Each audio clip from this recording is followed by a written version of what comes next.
Welcome back to Let's Play SaGa 2 Hihou Densetsu. This is Big Los. We are in Linstown once more. And we're going to go to the weapon shop.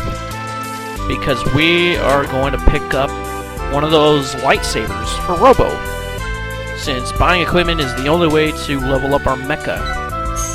So first we have to sell some items because our inventory is extremely full. So we're going to sell some of these weapons that are weaker than the current weapons that we have. Let's see, I think that should pretty much do it for now. Let's see, I think I want to keep these things. I don't know why that Ninto doesn't sell for very high. I guess it sells for about as much as one of those mithril swords, because half of 11,000 would be 5,500. So I suppose it is an appropriate weapon for the level that we're at compared to these other ones. Now, we could buy some of these other things, especially those martial arts, which would definitely improve Robo's agility and hit points. However, I want to get the most out of the punch and the kick right now, since we've been using them up. That means they can deal a whole bunch of damage right now, and the closer it gets to 0, the damage will go up, not quite exponentially, but you'll be able to see a big difference the closer that the uses get to 0. So we're going to sell that saber, and then I guess we'll equip that chainsaw on Shala as soon as she uses up that Psycho Dagger, because she's getting down in terms of uses with that weapon. She's getting down probably to like 6 or so right now. So a couple more battles and it'll be completely exhausted.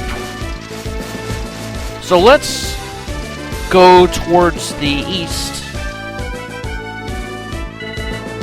And before we do that, we're going to put the excavate map ability back on. Because since we haven't been here before, there's probably buried treasure, and there is, according to that pickaxe icon. So let's go and excavate a treasure chest. And let's try to open it. Oh, unfortunately, there was a monster there. Okay, Glass Moon Rabbit. Now, as you can tell, that's a Muse item, and things that have to do with moon are for Melmine. So if we go into this cave, it's extremely bright. We can't see anything. We can't see where we're going, and as you can see with the minimap, our range is very limited, so there's no way that we'd be able to navigate this cave. So we're going to have to find another way to, I guess, put blinders on or something. The only way that we'll be able to do that is with a relic. So let's try to find some other relics. Now, since we can't go in there, we're going to have to go into the sea to go find it. Or find them, I should say. So we'll go past Port Town, and then we'll take a dip into the ocean. Now, how we are able to breathe is unknown to me, and it's never explained, but just go along with it. Now, we're just going to make our way down here, and on the mini-map, towards the left you can see an entrance, but towards the south you see a pickaxe here. So we're gonna go and retrieve this item. Now, what goodies does this have for me? Oh, just a potion? Oh, that's just taking up space in my inventory. I guess I can consider it a free healing for my party members. So why don't we just use it to max out my hit points. We got one more use left. So why don't we get into a battle? And then, theoretically, they should injure at least one of my party members, and thereby I can use up that last use of that potion. Now, we have a new enemy here, I believe, the Griffin. I don't think I've shown it before. Could be wrong, but I was also wrong about the uses left on the Psycho Dagger. It was just 3. So we'll just take these guys out.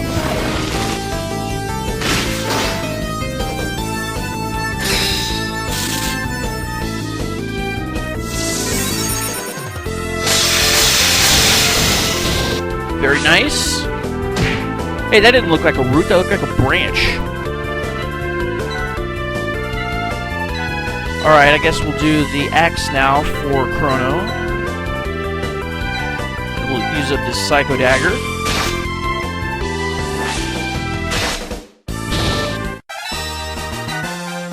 Alright, so we got a hit point increase for Chrono.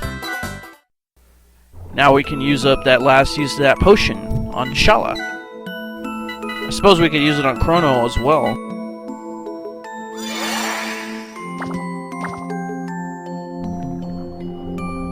Okay, let's make our way over to that cave, which is actually the entrance to a volcano, as you can see by the hot red lava right here.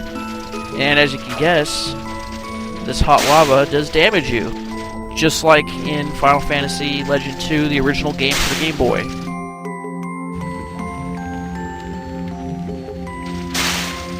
You shouldn't worry too much, it doesn't do that much damage. Let's open up this treasure chest, and it's an ambush. Okay, looks like we got 2 new enemies, the Thunderbird and the Spiegel. The Spiegel looks like a type of flying gun, kind of like in Terminator 3.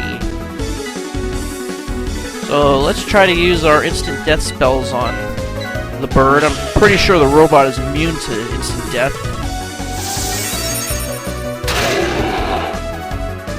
See, the stronger enemies that we face, the more likely they'll be resistant to those instant death spells. And they are actually doing a lot of damage, so we're gonna have to do a heal. Yeah, we're gonna have to use up our most strongest weapon. Looks like we're gonna be using up this Psycho Dagger in this battle. Ouch.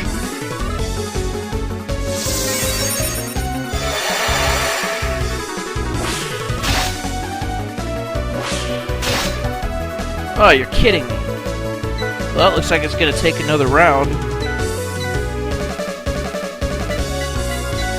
Yeah, why don't we use the Blizzard?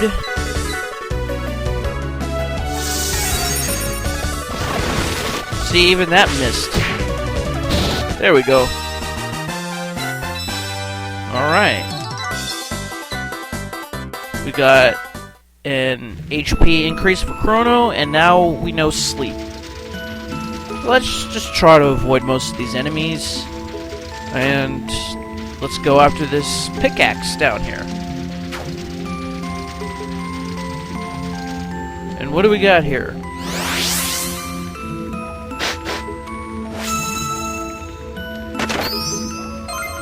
We got pure oil. That is not a crafting component. That actually is a Muse item for Yuteri, because she's a robot, so she would appreciate getting looped up, I guess. Let's see, I guess we should... Nah, I think we're doing okay for right now. Now, previously I mentioned one of the Muses, Urania, and that we haven't got Urania yet, and you have to do a bunch of chain battles in 3 separate worlds. Well, in addition to those chain battles, you have to actually use a Thread of Fate during one of those chain battles to get Urania to join you, otherwise she'll never join you. And once you start using a Thread of Fate, you're opening up a whole new can of worms. by... oh... it'll make the last boss much, much more difficult. So, the way I'm planning on doing this right now, I'm planning on going to the last boss without using any of the Threads of Fate, beating the last boss, and then after I get that video... oh, damn it, it's empty? Now, after I get that video, then I plan on using a Thread of Fate, and then afterwards the boss will be even harder, and then I'm going to try to do a video trying to beat the last boss on its hardest mode, which I haven't done yet, because it's that hard. But now that I've got heal on my mutant, I think I can actually stand a pretty good chance. Plus, the last monster that I was using against it was the Titania, which is the best of the sprite families that you can get. And it was a special variant Titania.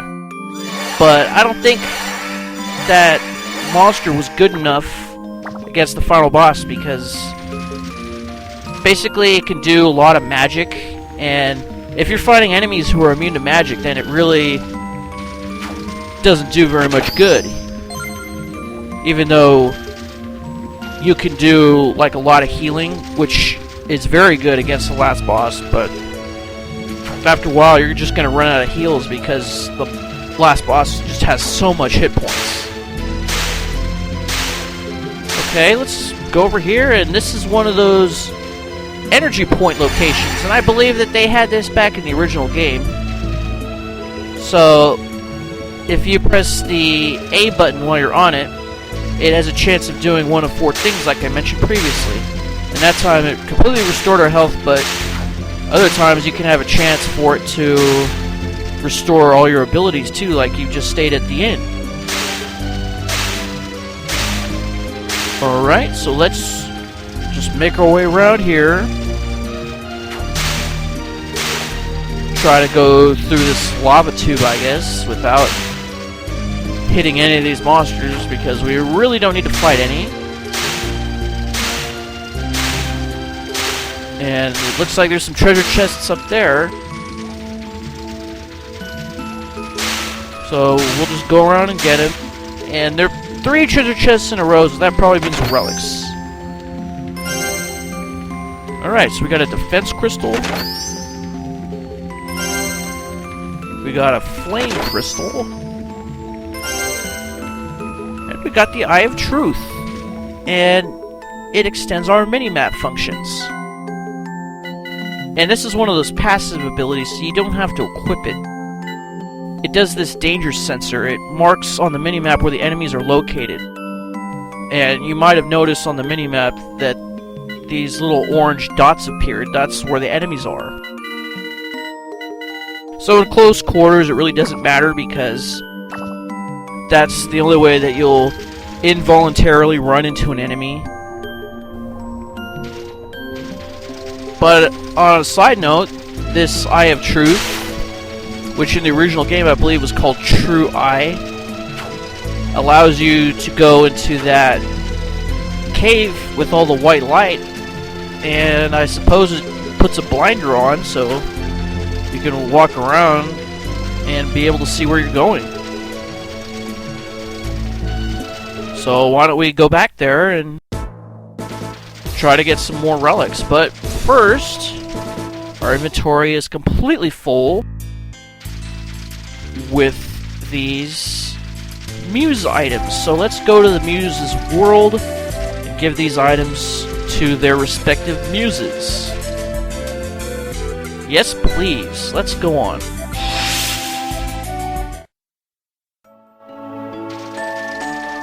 Okay, first we're going to visit Calliope. And we are going to give her this Spring Breeze pendant that we have. And they're going to keep talking about Urania, and there's no way to get them to stop. Unless you actually go get Urania, but you know what that means. It means opening up a whole can of worms with the last boss. And if you never use a Thread of Fate, then the last boss is more akin to the original Final Fantasy Legend 2 boss. And I found out that Uteri gives evaluations based on how varied your attacks are. So if you use different attacks in different rounds, then you're more likely to get an evaluation from Uteri. And since we've been getting a lot of evaluations from her, and we just gave her an item to get a whole bunch of MP,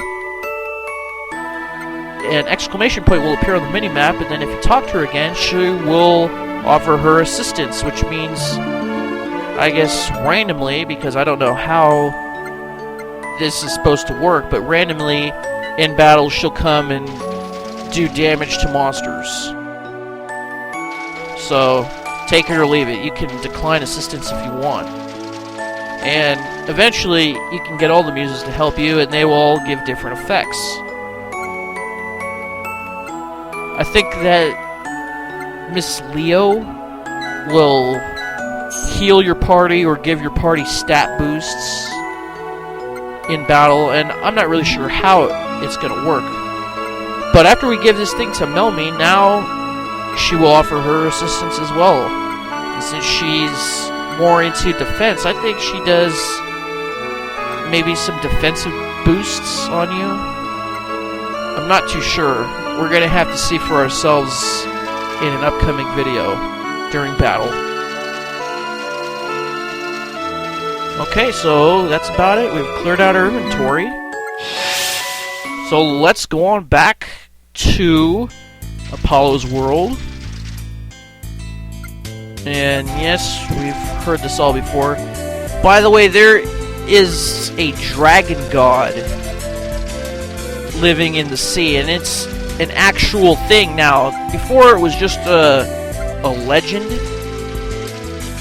back in the original game, but here they made it into an actual monster. And the dragon god will ask you to keep it a secret. Now you can keep it a secret, and I think he'll give you maybe a minor item in exchange, but then if you say that you're not going to keep a secret and you're going to tell everybody, then he'll fight you, and he's actually pretty hard. But on the other hand, if you manage to defeat him, you get a chance of getting some meat from this monster, which will allow you to level up your monster to one of the highest tiers in the entire game early. You don't have to go to the central shrine to get your monster leveled up to the highest tier. The downside, of course, is that once your monster is on the highest tier, it can't drop to a lower tier. So, you can, of course, change your monster to different forms and different classes, but you won't go from, let's say, the 5th tier, which is the highest tier monster, to, let's say, the 4th tier monster. Okay, so we got, I think, a couple new enemies here. We got the Pteranodon and a mystery disease. So we're going to use regular weapons on the mystery diseases, and then we'll use magic on the Pteranodon group, including death. And I just love it when that happens. Well, looks like one wasn't affected. Oh, looks like it's your lucky day, guy. You know, first you miss instant death, and then you miss being put to sleep.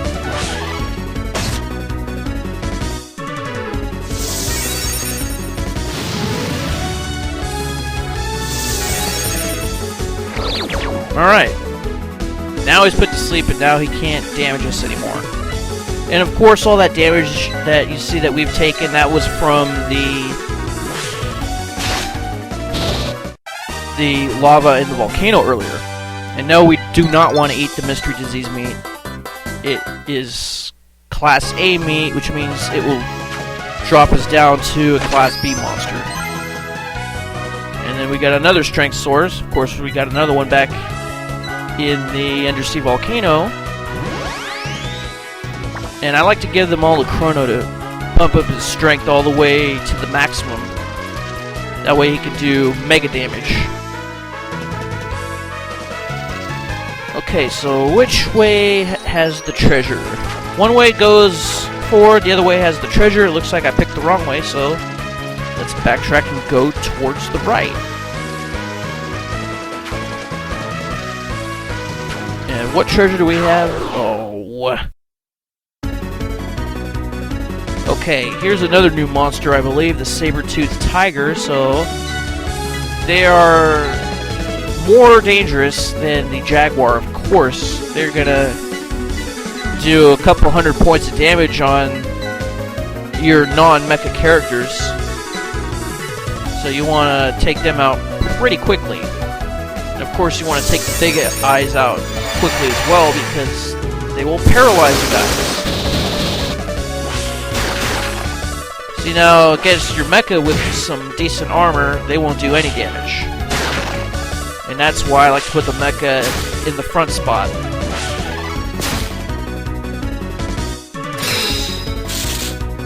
Missed.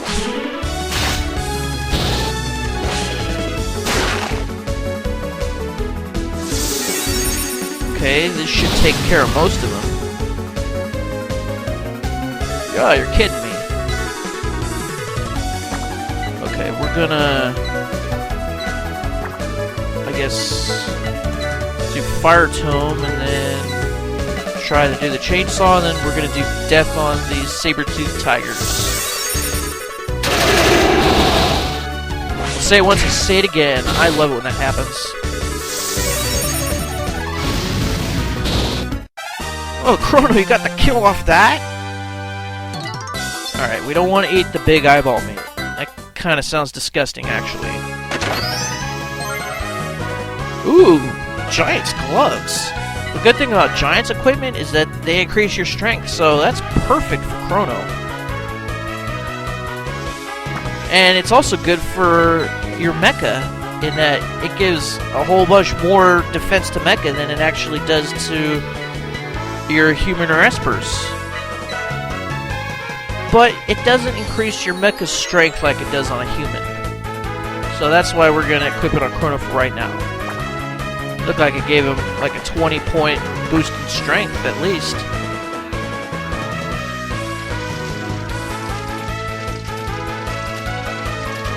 Maybe we'll be able to see a bigger difference in the damage that he does. And here's another new enemy, the Chameleon. So let's, I guess, take out these mystery diseases because they can do dissolve. And then I like to have Shala use this chainsaw.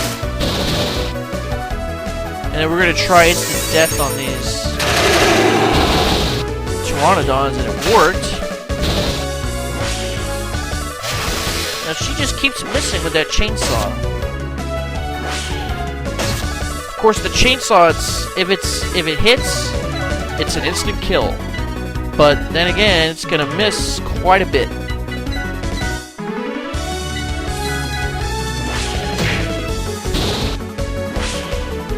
Alright, there we go. We didn't get any stat boost, but we did get an evaluation from Terry because we used varied attacks.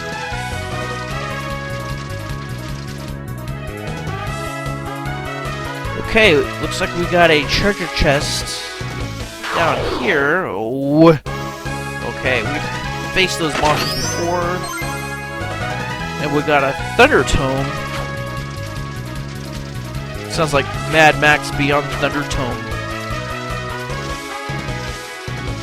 Okay, I don't think there's any treasures up here, so no need to go that way. Because we have a relic that tells us where the treasures are now.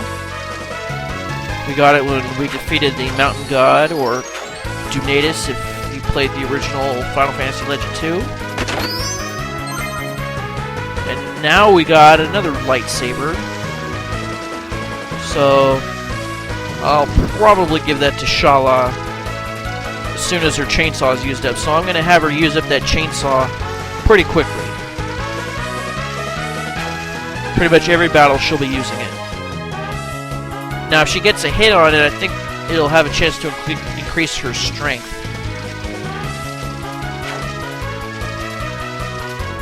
Alright, what do we have here?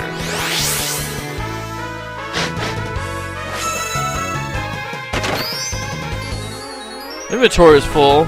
Oh, that means we gotta get rid of something. This is what I was talking about, you know, with the inventory management being so manic. Now we gotta figure out what we're gonna throw out.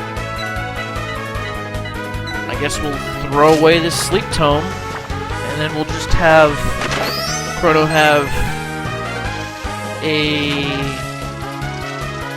offensive tome to help boost up his spirit. And then we got a gold nugget after we excavated that treasure chest. We took some damage after that battle, but it's okay. Now we can equip the Ninto because we used up the battle axe. And after we use that battle axe 50 uses, it said that our proficiency with the battle axe increased. And like I said before, there are 10 proficiency levels, so you'd have to use a particular weapon 50 times and then 10 times those 50 times, so 500 times to max out that certain weapon's proficiency. And the amount of grinding that would take would make my head explode, so we're not going to do that. Alright, this cave is actually pretty long. I forgot how long this cave was.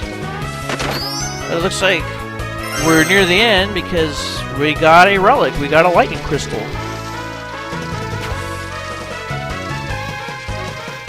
Oh, looks like we got another buried treasure up there. Bewitching Incense. Map ability stealth acquired. Okay, so we can spend one of our map abilities to make us go unnoticed by enemies for a short while. That's not very useful. There's only a couple enemies which you cannot outrun easily, and those are the ones that look like the Jaguar. All these other enemies are fairly easy to outrun. And that's the one that looked like the Jaguar that was not easy to outrun.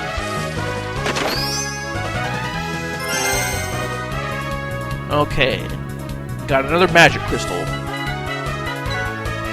If we go to relics, we see that the most relics that we have are these magic crystals. So if we, let's say, go to the flame, ice, or lightning crystals, it would drop our spirit down for Shala by 1 point, which we don't want to do. And then there's no point of equipping any of these other relics because they don't increase your stats at all.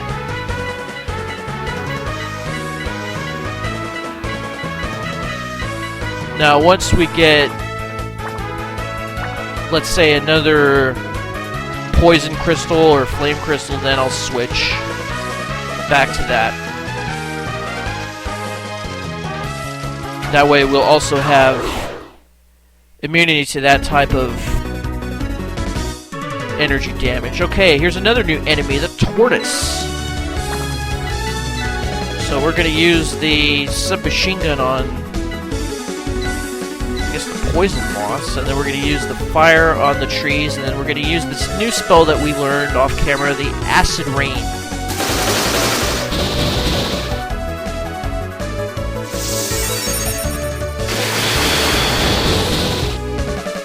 Now, tortoises are weak to ice, not thunder, but thunder is still equally as effective. And these live oaks are weak against fire, but not if you have very low spirit ability. Then they're not really that weak against it. Well, it looks like they were weak against acid. Oh, great. We increased Shala's HP and spirit.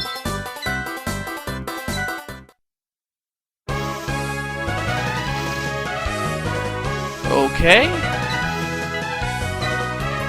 We're making some pretty good progress here. And since we used up this fire tome, I guess we will equip... Gonna do this Revenge Blade, which doesn't let you attack, but it lets you do a huge counter in case you are attacked. But I think we'll equip this Thunder Tome instead. And give Chrono a chance to increase his spirit abilities.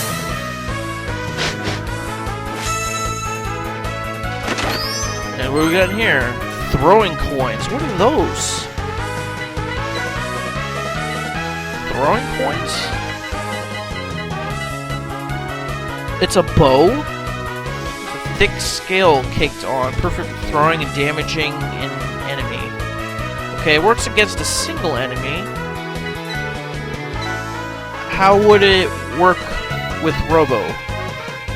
Whoa, it actually gives a large boost to agility. I might actually equip that weapon in the future, but I kind of wanted to equip that rocket punch, so as soon as I use up that punch, I will equip the rocket punch.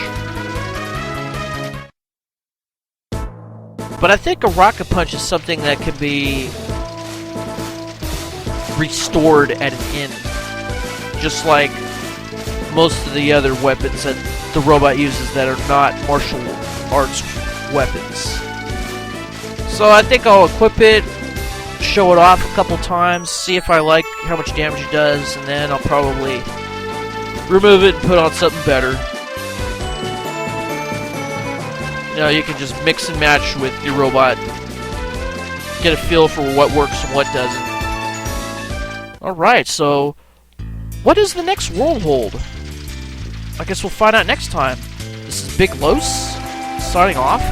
Thanks for watching. See you in the next episode. And Tango and Buen Dia.